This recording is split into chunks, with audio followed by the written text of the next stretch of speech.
Esse ano maluco de 2020 afetou demais o calendário do futebol brasileiro por causa da pandemia de Covid-19. Nós temos agora, em dezembro, divisões de acesso dos campeonatos estaduais sendo decididas, então naturalmente essas divisões acabaram não tendo muito espaço na mídia, mas nós estamos aqui para contar porque rolaram muitas histórias curiosas, personagens maravilhosos que merecem destaque, então vamos lá, depois da vinheta.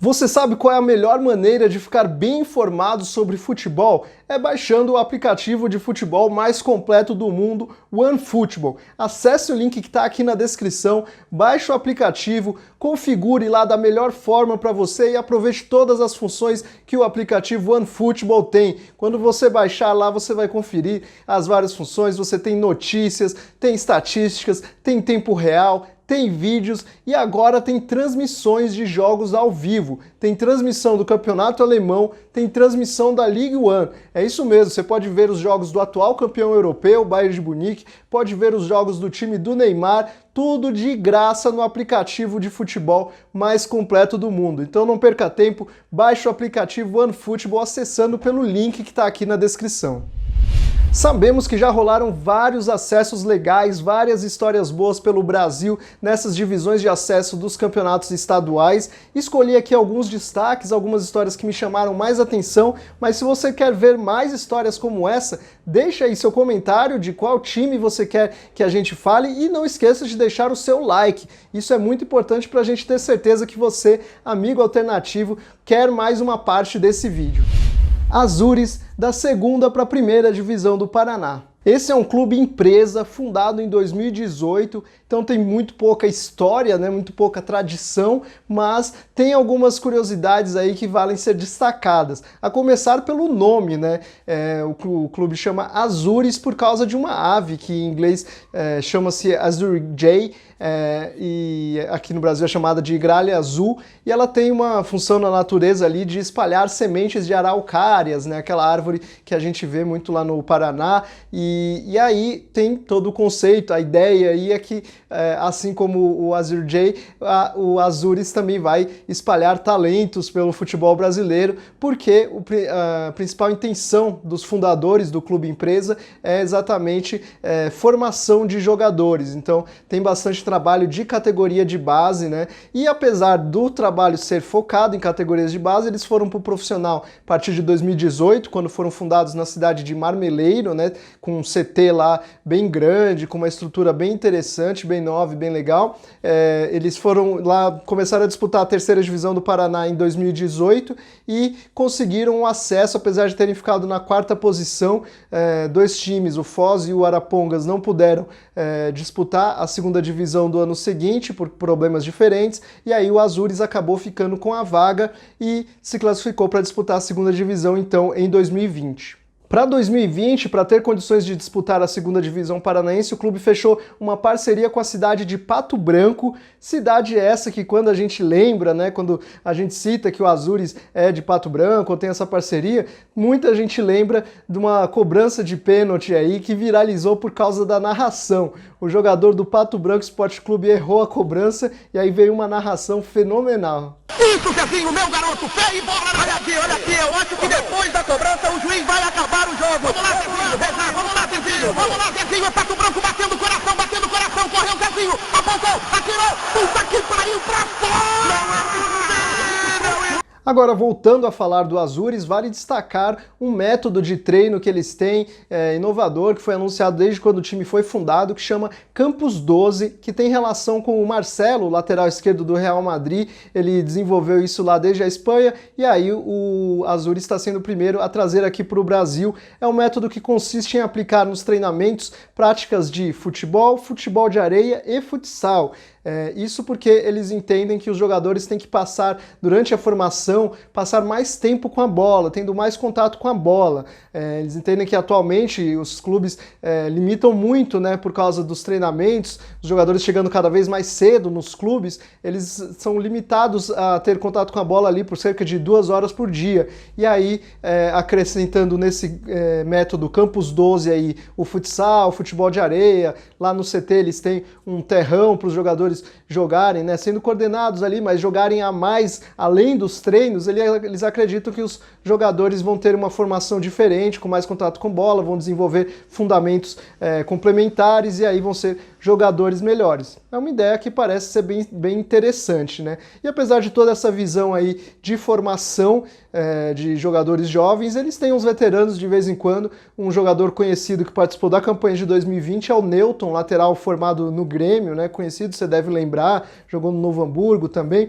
Ele está com 30 anos e fez parte desse elenco de 2020, sendo um dos veteranos. O clube realmente tem uma faixa etária baixa, mas ele está lá levando um pouco de experiência. Vale lembrar que na segunda divisão paranaense, quem também subiu foi o Maringá, clube que está mais acostumado com esse sobe e desce de divisões lá no futebol paranaense, né? Mas recentemente mudou de escudo, né? Clube que passou por uma mudança de escudo e está prometendo aí, projetando novidades para a próxima temporada. Icasa, da segunda divisão para a primeira divisão do Cearense. Esse também é um clube novo, né, com apenas 18 anos de existência, mas com muito mais projeção, né, já conseguiu resultados muito relevantes, já foi estadualmente, já foi vice-campeão 3 vezes e disputou a Série B 4 vezes, sendo que uma delas chegou na 5ª posição. Isso foi em 2013, 7 anos atrás, o time quase subiu para a Série A do Campeonato Brasileiro. Mas depois dessa ótima campanha na Série B, deu tudo errado pro Icasa, o time começou a sofrer rebaixamentos, até que em 2016 caiu para a segunda divisão do Cearense, não disputou também naturalmente competições nacionais desde então, até que agora em 2020 conseguiu subir com uma campanha muito boa, subiu ao lado do Crato, o Icasa foi campeão, venceu a final contra o Crato e tem uma esperança, uma luz no fim do túnel para resolver essa crise financeira, porque por causa de um problema lá naquela Série B de 2013, o Figueirense, time que ficou na 4ª posição, teve um jogador inscrito irregularmente. Essa descoberta foi comprovada depois de um período ali que tinha extrapolado um prazo para haver alguma mudança esportiva, mas é possível que exista uma indenização, um pagamento da CBF, que atualmente se estima que esse pagamento vai ser de 18 milhões de reais. E aí é claro que ajudaria muito o Icasa, né? Seria um pagamento por um processo de perda de oportunidade, que é uma perda de oportunidade muito clara, né? Porque se o time tivesse subido para a Série A, de repente a história poderia ter sido outra. E aí o Icasa tem essa aposta, essa carta na manga para conseguir resolver essa crise financeira futuramente, quem sabe se estruturar para voltar a disputar divisões nacionais. Próspera, da segunda divisão para a primeira divisão catarinense. Aqui tem 2 histórias. Primeiro quero falar do clube, que é um time que já tem 74 anos, um time com razoável tradição ali no futebol catarinense e que teve alguns períodos durante essa história de licenciamento, afastamento do futebol profissional, mas voltou em 2018, saiu da 3ª divisão logo no ano que voltou e aí disputando a 2ª divisão agora em 2020, conseguiu acesso para a elite, voltando para a elite, que não disputava desde 2014. A grande história curiosa, né, a grande novidade é que o Paulo Baier, grande Paulo Baier, lendário Paulo Baier, ídolo, está participando exatamente dessa reconstrução do Próspera. Ele foi o técnico do time naquela campanha de 2018 e é o técnico agora, foi o técnico que subiu o time para a elite catarinense. Ele começou essa carreira de técnico em 2017, lá no Toledo, teve uma passagem pelo Brusque também, e agora está conseguindo esse segundo sucesso aí, na segunda passagem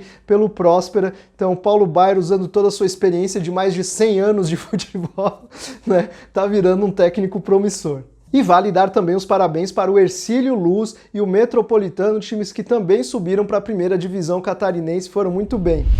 Sampaio Correia, da segunda para a primeira divisão do Campeonato Carioca. Esse acesso também vou dividir em duas histórias. Primeiro do clube Sampaio Corrêa, que também é bem jovem, tem apenas 14 anos de idade, até desconhecido, né? Mas ele tem se estruturado e crescido aos poucos, tem 14 anos e em 2009 ele conseguiu acesso da terceira divisão para a segunda e tem batido na trave de chegar na primeira divisão já em 2014, 2018 chegou perto e agora conseguiu, disputando a semifinal contra o Maricá, outro clube que estava brigando para subir para a primeira divisão pela primeira vez, e aí num jogo bem nervoso, bem tenso, rolou um momento bem curioso, quando o Emerson Carioca foi cobrar uma falta aos 49 minutos do segundo tempo, ele acertou uma bomba no ângulo, um golaço realmente, e aí partiu para a comemoração e baixou o short, ficou peladão em campo para provocar ali a diretoria, ele se dirigiu à diretoria, e aí é claro, criou uma grande confusão, né? Ele foi até expulso, teve briga ali nos minutos finais, mas o Sampaio conseguiu segurar o resultado e segurar o acesso. O Emerson, é claro, viralizou nas redes sociais, virou até capa de jornal, o jornal Meia Hora, que tradicional, sempre com capas excelentes, mandou uma manchete com craque roliço acerta varada, se referindo aí à bela cobrança de falta do Emerson Carioca. E aí depois ele deu entrevista dizendo que se arrependia profundamente, explicou que teve muita provocação, foi muito provocado pela diretoria ali no estádio, mas disse que se arrependia profundamente, tinha medo de ser prejudicado por essa história, tem até a possibilidade dele ser punido e tal, né? Mas foi ali um momento de desabafo realmente do Emerson Carioca. Vale lembrar que ele é um jogador que até passou pelas categorias de base do Vasco, do Vitória, tem uma formação interessante, tem apenas 25 anos. Na foto aí peladão ele parece um pouco meio fora de forma, não sei se é exatamente isso, mas é um jogador que parece que tem qualidade, ele foi artilheiro desse campeonato e pode pintar aí em clubes maiores em breve, espero que não mais peladão. Agora vale fazer uma observação que o Campeonato Carioca tem aquele regulamento estranho e o Sampaio Corrêa, assim como o Nova Iguaçu, que são os times que conquistaram o acesso para a elite, tem que disputar antes uma fase preliminar ali, uma seletiva com outros 4 clubes para ver quem vai disputar realmente as principais fases do Carioca com os principais times. É bem estranho, é como se você subisse e tivesse que disputar mais uma competição antes de disputar de fato a elite. Então a gente não tem certeza ainda que vai ver o Sampaio Corrêa enfrentando o Flamengo, Fluminense, Botafogo e Vasco. Tunaluso, da segunda para a primeira divisão do Pará. Agora sim vamos falar de um time mega tradicional. O Tunaluso tem 117 anos de existência, é um clube muito querido pelos outros 2 principais times do Pará, né? As torcidas de Remo e Paysandu gostam muito da Tunaluso, é um clube que já conquistou títulos nacionais de Série B, de Série C. A gente já fez um vídeo assim sobre a história da Tunaluso, destacando também as revelações, jogadores importantes que já foram revelados no clube. Então tá aqui na descrição para você dar uma conferida, no card também. Veja esse vídeo que a gente recomenda muito para conhecer a história da Tunaluso, um time realmente muito rico. Apesar dessa história rica, a Tunaluso teve muitas dificuldades financeiras e de administração nos últimos anos. O clube passou desde 2014 disputando segunda divisão. Em 2014 e 2015 o clube teve a possibilidade de disputar a primeira divisão no mesmo ano, porque rolava uma seletiva, algo parecido até com esse regulamento bizarro aí do Campeonato Carioca. O time tinha a possibilidade de disputar a primeira divisão e a segunda no mesmo ano, mas a partir de 2016 o Tunaluso sempre disputou a segunda divisão, com muitas frustrações, chegando perto às vezes, decepcionando muito feio em outras, e aí em 2020 criou-se até a possibilidade, o risco de uma eliminação bem perigosa também, porque o time perdeu para o Fonte Nova por 2-0 nas quartas de final, no jogo de ida, mas no jogo de volta conseguiu 3-0 e se classificou. Aí na semifinal pegou o Sport Real, passou também, foi para a final e aí já garantiu esse acesso, essa volta para a elite do paraense. E uma curiosidade extra que vale a gente destacar é que a Tunaluso está com uma mulher na presidência, é a Graciete Maués. É tão difícil a gente ver uma mulher no comando no futebol, né? Então vale realmente destacar. Ela é uma professora, sócia da Tuna há 37 anos, assumiu a presidência do clube no final de 2019 e já conseguiu esse acesso aí, provando que mulher pode dar certo onde quiser realmente, inclusive no futebol. O outro time que subiu também para a primeira divisão do Campeonato Paranaense é bem alternativo, é o Gavião QKTG, clube com forte raiz indígena, que já protagonizou algumas histórias bem legais para o futebol brasileiro e agora está de volta para a elite do Paraense. Pouso Alegre da segunda divisão para a primeira divisão do Campeonato Mineiro. Esse é outro clube bem tradicional e com uma torcida bem atuante lá no interior de Minas. O clube tem 107 anos de história, mas não disputava a elite do Campeonato Mineiro desde 1992. 28 anos. Ficou licenciado por um período e voltou em 2019, já conquistando um acesso da terceira divisão para a segunda divisão e agora em 2020, já na sequência, consegue subir para a elite. E o curioso é a forma como o time conquistou esse acesso, porque era um quadrangular ali, e aí o time garantiu o acesso sem nem precisar jogar. A comemoração foi no hotel, tem vídeo dos caras comemorando no hotel, e aí a festa se estendeu, acho que demais, que os jogadores foram pro jogo que tinha depois e acabaram perdendo. Na última rodada também só empataram e mesmo assim conseguiram garantir o título, porque realmente tinham feito uma ótima campanha nos primeiros jogos. E aí assim o Pouso Alegre conseguiu acesso com o título, e quem também subiu foi o Atlético, outro clube bem tradicional, que tem 111 anos de história e também merece os nossos parabéns por estar na elite do Campeonato Mineiro em 2021. A última divisão é de São Paulo, então naturalmente acompanhou muito a segunda divisão paulista e fizemos um vídeo sobre os acessos de São Caetano e São Bento. Vale conferir, tá aqui na descrição, no card para você ver, tem histórias bem legais por lá também.